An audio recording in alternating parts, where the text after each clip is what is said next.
여러분의 삶의 자리 가운데 성령의 기름 부으심이 충만하시기를 간절히 소망합니다. 우리 옆에 분들과 같이 인사하겠습니다. 주님의 이름으로 사랑하고 축복합니다. 한 번 더 인사합니다. 성도님이 더 행복했으면 좋겠습니다.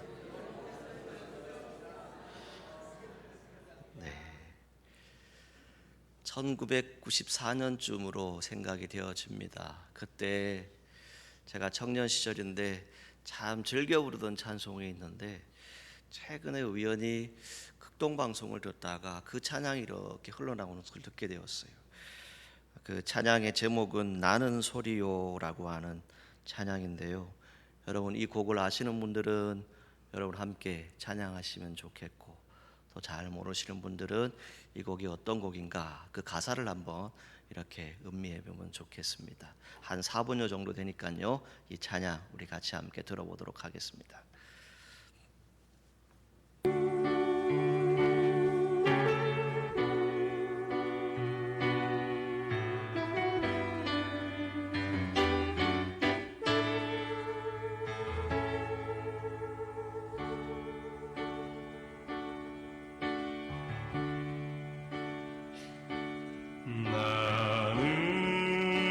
나는 소리요 빈들에서 외치는 소리요 그의 길을 예비하라고 외치는 소리요 나는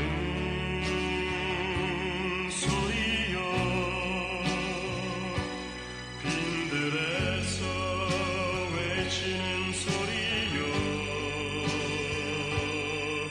그의 길을 예비하라고 외치는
아멘. 자, 오늘 본문의 내용과 연관되어진 찬양인데요. 자, 오늘 본문은 이사야 40장 3절을 인용을 합니다. 광야에서 외치는 자의 소리. 그 소리는 주의 길을 예비하라고 말씀하고 그의 오실 길을 곧게 하라고 말씀합니다. 그가 오시면 모든 골짜기가 메워지고 모든 산과 작은 산이 낮아지고 굽은 것이 곧아지고 험한 길이 평탄해질 것이다 라고 말씀하지요. 그리고 모든 육체가 하나님의 구원하심을 보리라 함과 같을 것이다 라고 성경은 말씀해 주고 있습니다. 본문에 이 광야에서 외치는 자의 소리, 그는 누구입니까? 세례 요한이지요. 우리가 익히 알고 있는 대로 그는 요단강에서 성경에 기록한 대로 제사함을 받게 하는 회개의 세례를 전파합니다. 그리고 회개하라, 천국이 가까웠다라고 말씀하지요. 세례 요한에게 세례 받으러 오는 많은 무리들이 있습니다. 이들을 사복음서를 통해서 짐작을 해보게 되면 아마 바리새인들, 사두개인들, 세리들이 아닐까 하는 그런 생각들을 해볼 수 있습니다. 그를 찾아오는 많은 사람들에게 세례 요한은 독사의 자식들아, 누가 너희를 가르쳐 장차올 진노를 피하라 하더냐라고 독소를 내뱉습니다. 속으로 아브라함이 우리 조상이라 말하지 말라고 호통을 치면서 회개에 합당한 삶을 살아가라라고 말씀해 주고 있습니다. 오늘 말씀을 통해서 세례 요한이 외친 그 회개와 심판의 메시지가 저와 여러분들에게도 들려올 수 있기를 간절히 소망합니다. 특별히 말씀을 통해서 볼 수 있는 것은 무엇입니까? 사람들이 없는 빈들입니다. 광야입니다. 놀라운 것은 하나님의 말씀을 듣기 위해서 각자의 살던 삶의 터전, 즉 도시와 농촌, 어촌에서 바로 이 광야로 향하고 있다는 것이죠. 이 광야는 어떤 곳일까요? 혹자는 이렇게 말합니다. 이 광야를 교회로 의미하기도 합니다. 이 광야에서 우리가 어떤 인생을 살아가야 할까, 어떤 주의 뜻을 이루어야 할까라고 하는 것을 알게 된다는 것입니다. 이 세례 요한의 말씀의 선포는 세 가지입니다. 첫 번째는 하나님을 떠난 백성들의 타락을 외치고 있습니다. 두 번째는 다가오는 심판에 대해서 말씀합니다. 세 번째는 회개하는 자에게 주어지는 구원의 약속의 말씀을 전하고 있습니다. 가장 먼저 7절 말씀을 통해서 우리가 볼 수 있는 것처럼 왜 그들을 향해서 독사의 자식들아 라고 하는 이 말을 내뱉고 있을까요? 독사의 자식으로 살다가 임박한 진노 가운데 멸망을 당하지 아니하고 왜 자기를 찾아왔느냐라고 묻는 것과 같습니다. 체면이 구겨집니다. 그럼에도 불구하고 백성들이 물러가지 않습니다. 왜 그럴까요? 그 이유는 백성들이 스스로 자신들의 처지와 나라의 형편과 그 모든 것을 생각해 보아도 별로 희망이 없어 보이던 시대가 바로 이 시대입니다. 그 시대 가운데 그들이 왜 세례 요한을 찾아왔을까요? 구원에 대한 절실함이 그들 가운데 있습니다. 그들이 구원받고자 하는 그 마음들이, 그 간절한 마음들이 그들 가운데 있습니다. 수백 년 만에 공식적으로 백성들 앞에 나타난 선지자가 있습니다. 그가 바로 세례 요한입니다. 이 세례 요한이 구원의 길을 가르쳐 주고 있습니다. 그러니까 그들은 물러가지 아니하고 모두들 세례 요한의 입만 쳐다보고 세례 요한이 무슨 말씀을 하는가, 세례 요한이 베푸는 그 세례를 받기 위해서 그 자리에 모이게 된다는 것입니다. 그래서 15절 말씀을 보게 되면 백성들이 바라고 기다림으로 모든 사람들이 요한을 혹 그리스도신가 심중에 생각했다라고 말씀하고 있지요. 그만큼 이 시대는 메시아를 기다리던 시대입니다. 구원에 대한 절박함이 있었던 시대다라고 하는 것을 성경을 통해서 우리가 볼 수 있습니다. 두 번째는 다가오는 심판에 대해서 말씀합니다. 하나님의 진노가 너무나 임박하고 있다라고 하는 그 예언의 말씀을 전하지요. 그래서 도끼가 나무 뿌리에 이미 놓여 있다라고 하는 이 비유를 들고 있습니다. 도끼가 나무 뿌리에 놓였다라고 하는 것은 무엇입니까? 좋은 열매를 맺지 아니하는 나무마다 찍혀서 다 불에 던진다라고 하는 의미를 여기에 써놓고 있습니다. 여러분, 메시아의 오심이 어떤 것일까요? 구원자가 오신다. 그것이 아주 가까이 있음을 세례 요한은 말씀해 주고 있습니다. 구원을 얻기를 원하는 사람들을 향해서 말하는 것이 무엇입니까?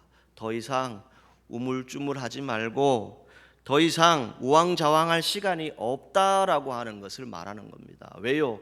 곧 메시아가 오신다는 겁니다. 남의 눈치 볼 필요도 없다는 것이지요. 곧바로 여러분들이 하나님께서 원하시는 인생을 살아간다면 그 메시아를 만날 것이다. 그것을 선포하고 있습니다. 세 번째는 구원을 얻기 위해서 이제 말로만 회개를 하고 있을 시간이 없다라고 하는 것입니다.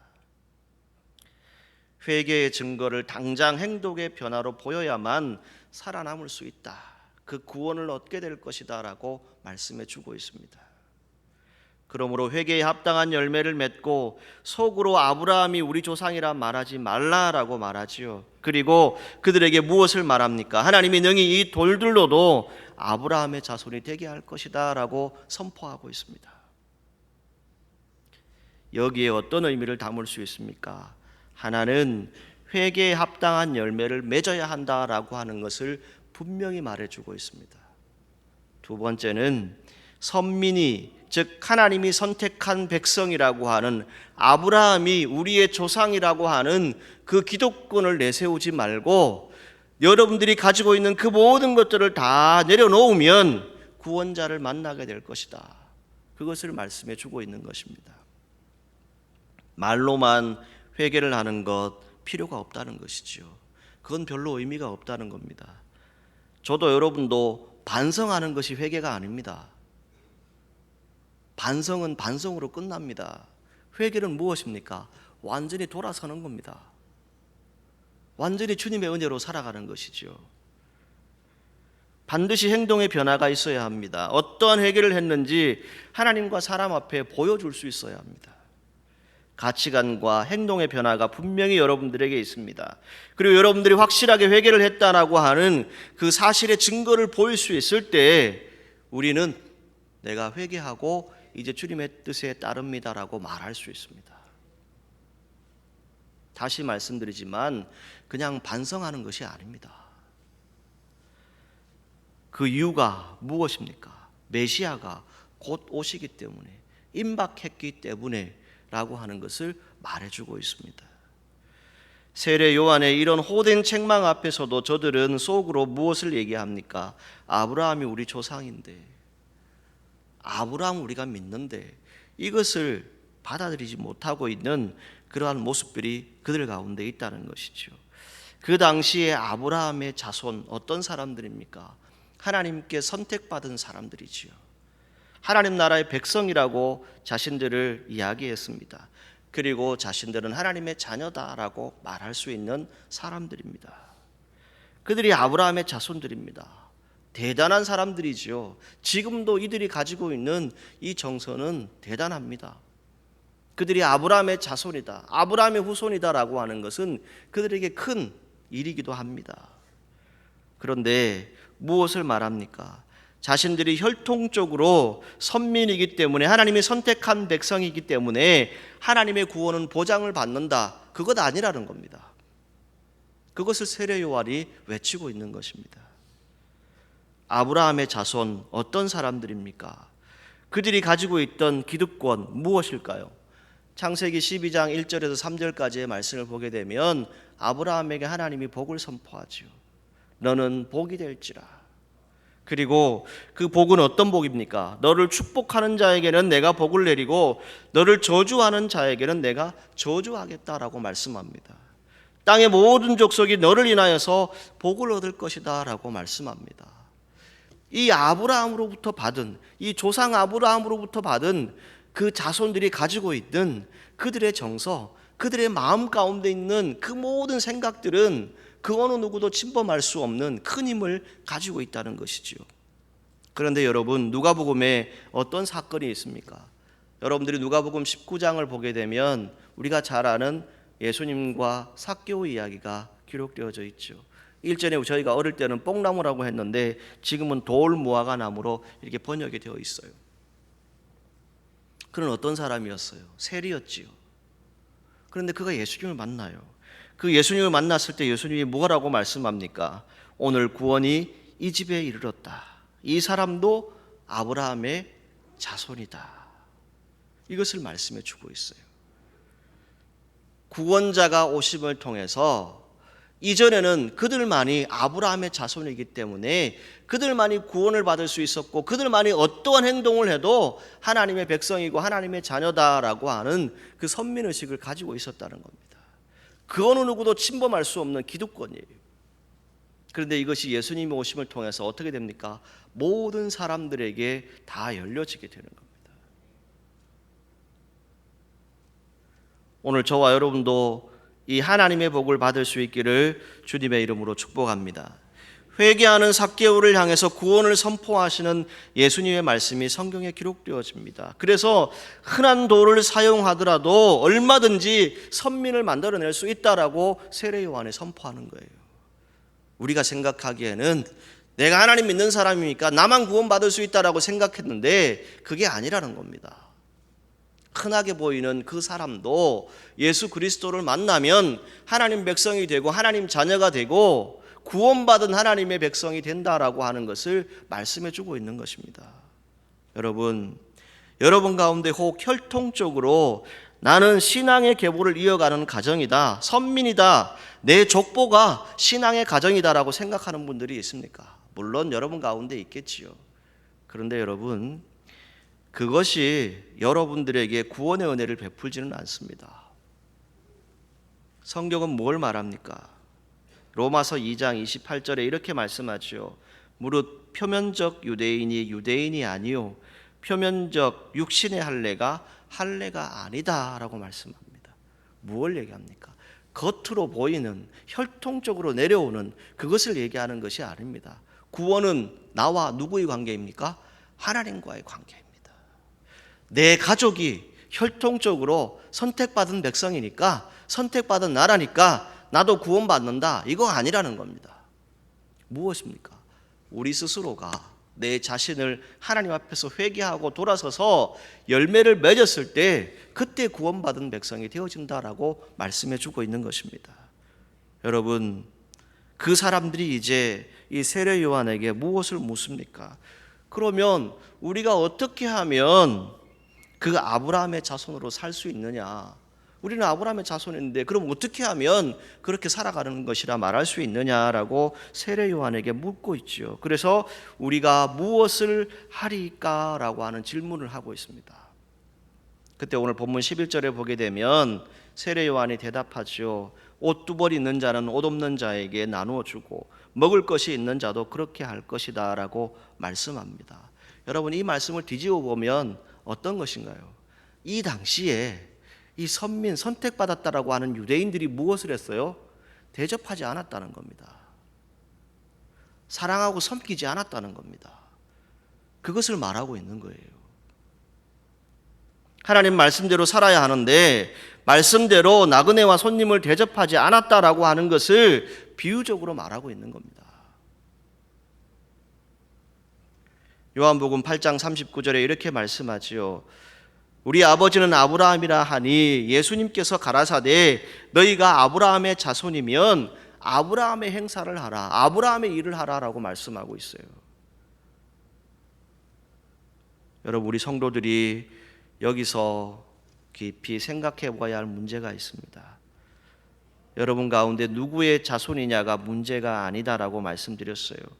누구의 자손으로 살아가느냐, 누구의 뒤를 따라가느냐, 그것이 참으로 중요합니다. 여러분 모두 하나님의 자손들, 하나님의 백성, 하나님의 자녀가 되시기를 주님의 이름으로 축복합니다. 내 앞에 선진이 이러했다, 이것이 중요하지 않아요. 지금 내가 어떻게 살아가느냐라고 하는 것이 중요하다는 겁니다. 믿음을 가지고 살아가는 우리 성도들에게 주시는 말씀이 무엇입니까? 회개의 증거가 될 수 있는 변화의 삶이 여러분들의 인생살이 가운데 분명히 있어야 한다라고 하는 것을 말씀해 주고 있는 것입니다. 요즘 이 성경을 이렇게 묵상하고 읽다가 보게 되면 그런 생각을 많이 하게 됩니다. 성경에 기록되어진 이 하나님의 말씀 선포는 1차적으로 누구에게 하고 있는 말씀일까? 바로 나에게 하고 있는 말씀이에요. 그리고 누구에게 말할까요? 믿음을 가진 성도들에게 말하고 있어요. 이 당시에 유대인들에게 말하고 있잖아요. 이 말의 의미는 무엇입니까? 오늘날 만약 세례 요한이 이곳에 온다면, 회개하라고 외친다면 누구에게 얘기할까요? 바로 오늘 저와 여러분들에게 말씀하고 있는 거예요. 대상이 바깥의 사람들이 아닙니다. 오늘 우리에게 말씀해 주고 있는 겁니다. 이스라엘 사람들, 유대인이라고 하는 것이죠. 여러분, 우리 가운데 그런 생각을 할 수 있습니다. 교회만 나오면 하나님이 복을 주시지 않을까? 내가 교회만 나오면 천국 갈 수 있지 않을까? 그런 생각을 합니다. 그런데 세례 요한이 외치고 있는 것은 무엇입니까? 그런 생각들을 품은 사람들을 향하여서 회개하라고 선포하고 있는 겁니다. 그냥 교회에 온다고 해서 구원받는 것이 아니라는 겁니다. 오늘날 교회의 성도들을 바라봅니다. 또 직분자들을 바라봅니다. 하나님 믿는 사람들을 만날 때가 있습니다. 그들 가운데 이러한 분들이 있습니다. 교회는 출석을 하지만, 교회는 다니고 있지만 하나님을 믿지 않는 분이 있습니다. 예수님이 누구인지 모르는 분도 있습니다. 성령님이 어떤 분인지 알지 못합니다. 성경에 대해서 별로 알고 싶지 않습니다. 그냥 내가 위로를 얻고 평안을 얻고 내 관계성을 가지기 위해서 내가 좋아하는 것만 얻고 내가 축복만 받고 내가 바라는 것만 얻으면 된다라고 생각하고 신앙생활하는 분들도 있습니다. 성경이 말씀하고 있는 것은 무엇입니까? 본질적인 생각을 바꾸라는 것이죠. 여러분들의 믿음을 바꾸라는 것입니다. 여러분들의 꿈과 비전이 무엇입니까? 그것이 나를 향한 하나님의 뜻이기도 하지만 그 가운데서 우리가 보아야 할 것은, 혹 내가 믿음의 자리에 있다라고 하지만 오늘 이 당시의 유대인들처럼, 바리새인과 서기관과 세리 군인들처럼 헛된 욕심을 가지고 헛된 욕망을 가지고 교만하게 자만하게 주의 일들을 하고 있지는 않습니까? 오늘 우리가 해야 할 일들은 무엇입니까? 행동으로 실천할 수 있는 하나님의 자녀들이 되시기를 바랍니다. 오늘 우리는 하나님의 말씀을 세례 요한을 통해 듣습니다. 무엇을 해야 합니까? 하나님께로 돌아올 수 있는 길은 딱 하나입니다. 죄를 씻는 회개의 삶을 살라라고 말씀하고 있지요. 저도 여러분도 죄가 있지 않습니까? 그 죄를 회개하고 이제는 하나님께서 허락하신 그 삶을 살아가라라고 말씀해 주고 있는 것입니다. 말씀이 실천으로 옮겨질 수 있는 신앙인, 정말 해야 할 일을 당연히 할 수 있는 그러한 신앙인들이 되시기를 주님의 이름으로 축복합니다. 여러분 가운데 정말 하나님이 주인 되시기를 원합니다.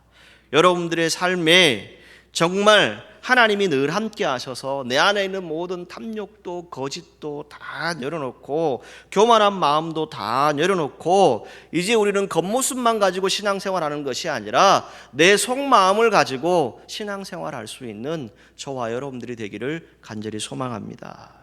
우리 가운데 오랜 신앙생활을 하다 보게 되면 어떤 분들이 생깁니까? 오늘 성경에 말씀하는 대로 이 무리들처럼 살아갈 수 있어요. 바리새인이 되어줄 수 있고 서기관이 되어줄 수 있고 세리 군인들 같이 되기 쉽다는 것입니다. 믿음이 있는데 자신이 믿음이 있는 것처럼 생각하지만 그러나 사실 믿음이 없어요. 지금도 믿음으로 살아가는 것처럼 착각할 수 있습니다. 여러분들은 어쩌면 행동으로 예배에 나올 수 있습니다. 내면에 아무런 믿음도 없이 그냥 해야 하니까 마지못해서 나오는 그런 신앙의 자리에 머물 수도 있습니다. 여러분, 신앙은 무엇일까? 이렇게 여러분들에게 말씀드리고 싶어요. 신앙은 하나님과 여러분과의 관계라고 말씀드렸어요. 누구의 어떤 사람, 어떤 일들을 통해서 여러분들이 구원을 받는 게 아닙니다. 여러분 스스로가 하나님과의 1대1의 관계를 분명히 회복하셔야 합니다. 개인적인 것입니다. 그리고 지나간 시간이 아닙니다. 제가 오늘 새벽에도 말씀드렸잖아요. 아주 오래전에 내가 기도원 가서 열심히 기도했고 성령의 능력 받았고 방언도 했고 무엇도 했다. 그거 지나간 겁니다, 여러분. 지금 이 순간에 구원의 은혜가 없으면 그 구원의 은혜를 잃어버린 것과 같습니다. 지금 이 순간이 중요한 겁니다. 현재이죠. 현재 여러분들이 어떻게 신앙의 삶을 살아가고 있는가라고 하는 것을 볼 수 있어야 합니다. 지금도 성령을 따라 살지 않고 육체의 욕심을 따라 살고 있는 이 당시의 사람들, 오늘 우리에게 세례 요한이 외치고 있는 말씀은 무엇입니까? 독사의 자식들아 라고 말하고 있어요. 오늘 우리가 하나님 앞에서 다시 한번 진실하게 설 수 있는 저와 여러분들이 되기를 간절히 소망합니다. 그 진실함은 무엇입니까? 하나님 앞에 회개하고 나의 교만함과 자만함과 오만함을 다 회개하고 오직 하나님으로 살겠습니다 라고 고백하는 저와 여러분들이 되기를 간절히 소망합니다. 그럴 때 9절 말씀에 무엇을 얘기합니까? 좋은 열매를 맺어야 한다라고 말씀하지요. 그렇지 않으면 어떻게 됩니까? 결국 불에 다 타게 될 것이다 라고 말씀해 주고 있습니다. 절박함을 가지라는 것이지요. 지금 당장 우리가 회개하고 성령의 은혜로 살아가라 라고 말씀해 주고 있습니다. 나중이 아닙니다. 지금 당장 성령의 은혜로 다시 거듭나야 한다라고 하는 것을 말씀해 주고 있는 것이지요. 성령의 열매 우리가 너무나도 잘 알죠. 갈라디아서 5장 22절에서 23절에 기록되어져 있죠. 사랑, 희락, 화평, 오래 참음, 자비, 양선, 충성, 온유, 절제, 이 성령의 9가지 열매라고 우리가 얘기합니다. 이제 우리가 회개하고 이 성령의 열매로 살아갈 수 있기를 간절히 소망합니다. 다시 말씀드립니다. 반성은 회개가 아닙니다. 회개는 무엇입니까? 그 깨달음을 통해서 이제 정말 주님의 길을 가는 사람들입니다. 오늘 성경에 뭘 얘기합니까? 옷 2벌 부자가 조금 나누어 주는 것, 정해진 세금만 걷는 세무 공무원이 되는 것, 백성의 재산을 보호하는 군인이 백성의 재산을 강탈하지 않는 것, 이걸 다 생각해 보면 어떻습니까? 우리가 그렇게 하지 않으면 되는 것이죠. 쉬운 일일 수 있습니다. 그런데 요한이 이 당연한 것을 왜 이 사람들에게 말씀하고 있을까요? 당연한 것인데 당연하게 행하지 않는다는 겁니다. 그대로 살아가지 않는다는 겁니다. 결국 모든 사람들을 향해서 말씀하고 있는 것이 무엇입니까? 다 죄인이다. 그것을 인정하라는 것이죠. 그리고 그 죄인임을 알고 깨달았을 때 회개에 합당한 열매를 맺게 될 것이다라고 말씀하고 있습니다. 여러분, 여러분의 인생의 가장 중요한 부분이 언제입니까? 이렇게 하나님의 뜻을 함께 나누기를 원합니다. 저를 따라서 한번 해보시죠. 말씀이 임하는 삶. 네, 지금 바로 여러분들에게 말씀이 임하면 어떤 변화가 있을까요? 성령의 능력이 임합니다. 그리고 여러분들의 삶이 동반되어지는 모든 일들을 감당하게 됩니다. 그것이 바로 진정한 회개입니다. 삶이 변화되어지지 않고 내가 회개했다, 그건 아니라는 거예요. 그건 반성이라는 겁니다. 오늘 본문 16절에 이제 요한이 모든 사람에게 말합니다. 나는 물론 너희에게 세례를 베풀지만 나보다 능력이 많으시니까 오시는데 나는 그의 신발끈을 풀기도 감당하지 못한다. 그는 성령과 불로 너희에게 세례를 베푸실 것이다. 여러분, 물세례 받은 그 초보신앙으로 아직 있으면 안 됩니다. 이제 우리는 불세례를 받으셔야 돼요. 성령 세례를 받으셔야 합니다. 이 본문을 생각하면서 두 가지를 한번 생각해 보았습니다. 하나는 출애굽기 3장에 보게 되면 모세가 하나님으로부터 소명을 받게 되죠. 그때 그 떨기나무, 그 나무에 불이 임하죠. 여러분들에게 불이 임했을 때 다시 소명을 찾게 될 것입니다. 다시 여러분들에게 주어진 그 사명, 그 길을 걷게 될 것입니다. 또 하나, 이스라엘 백성들이 애굽의 압제로부터 나올 때 그들을 인도했던 불기둥이 있습니다. 그 불기둥이 여러분들을 인도하기를 간절히 소망합니다. 그 불기둥은 무엇일까요? 너의 길을 여호와께 맡기라. 전적으로 의지하라. 그리하면 내 길을 지도하시리라. 인도하시리라. 이것을 말씀해 주고 있습니다. 오늘 여러분, 이 시절을 살아가는 동안에 오늘 본문 17절에 말씀하고 있는 대로 아직도 손에 키를 들고 자기의 타작마당을 바라보고 있는 사람이 있습니까? 알곡은 모아 곡간에 들이고 죽저기는 꺼지지 않는 불에 태우신다라고 성경은 말씀합니다. 여러분, 예수님은 우리에게 구원자로 오셨습니다. 그러나 그 구원자는 우리에게 또 심판주로 오실 것입니다. 이제 우리는 예수님이 우리 인생의 주인임을 고백할 수 있기를 바랍니다. 오늘 세례 요한이 예수님이 오실 길을 예비하면서 그들에게 말하고 있는 것은 무엇입니까? 너희들이 공의와 정의를 다시 행하라. 회개에 합당한 열매를 맺어라. 그러면 너희에게 구원이 임할 것이다 라고 말씀해 주고 있습니다. 여러분, 오늘 저와 여러분들의 문제가 무엇입니까? 말씀을 준비하면서 이런 적용을 해보았습니다. 5월이 시작되고 며칠 있지 않아서 브라질에서 큰 홍수가 났습니다. 폭우가 쏟아졌죠. 이야기되기로는 80년 만에 내리는 엄청난 폭우다라고 이야기합니다. 그를 통해서 사망 실종자만 약 260여 명이 됩니다. 이재민이 62만여 명이 생겼습니다. 피해액이 최소 1조 3천억 원이다라고 하는 그 기사를 읽어보았습니다. 여러분, 남의 나라 이야기일까요? 지금 온 지구상에 전쟁을 통해서 수없이 많은 사람들이 죽어가고 있습니다.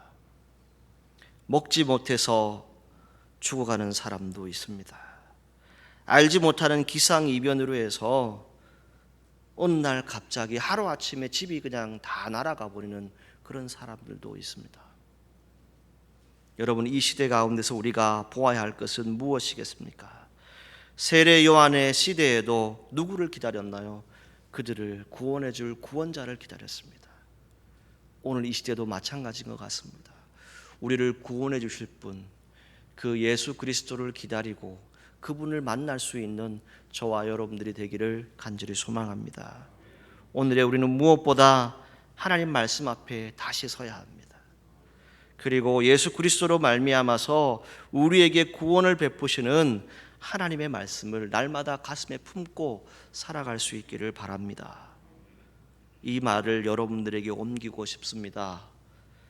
먼지가 쌓인 성경이 아니라 손때 묻은 성경이 되어야 한다. 이 문장을 읽는데요, 마음에 감동이 왔습니다. 여러분, 험난한 세상 우리가 살아갑니다. 오늘 이 시대를 살아갈 수 있는 방법, 예수 그리스도를 만날 수 있고 예수 그리스도의 길을 걸어갈 수 있는 것, 다른 것에 있지 않습니다. 오늘 성령 강림주일을 우리가 지나고 있습니다. 여러분들에게 성령과 불로 다시 거듭나는 하나님의 백성의 은혜를 체험할 수 있기를 주님의 이름으로 축복합니다. 이 시대 가운데 회개하라, 천국이 가까웠느니라 라고 말씀되어지는 이 선포의 말씀을 여러분 마음에 새기고 주님의 성령으로, 주님의 불로 날마다 살아가시기를 간절히 소망합니다. 기도하겠습니다. 거룩하신 하나님, 이 시대 가운데 여러 가지 일들이 있습니다. 수많은 사람들이 구원자를 찾고 자신들의 아픔과 고통을 해결해 줄 그 메시아를 기다리고 있습니다. 주님, 오늘 우리에게 다시 뜨거운 가슴을 허락하여 주옵소서. 하나님의 말씀을 통해서 그 말씀 속에 살아계시는 성령의 능력과 불의 역사들을 체험할 수 있도록 인도하여 주옵소서. 우리가 회개하고 회개에 합당한 열매를 맺으며 좋은 열매를 맺어서 정말 하나님의 뜻을 이루는 선한 영향력을 가진 하나님 백성들, 하나님 자녀들 될 수 있도록 축복하여 주옵소서. 예수님의 이름으로 기도하옵나이다. 아멘.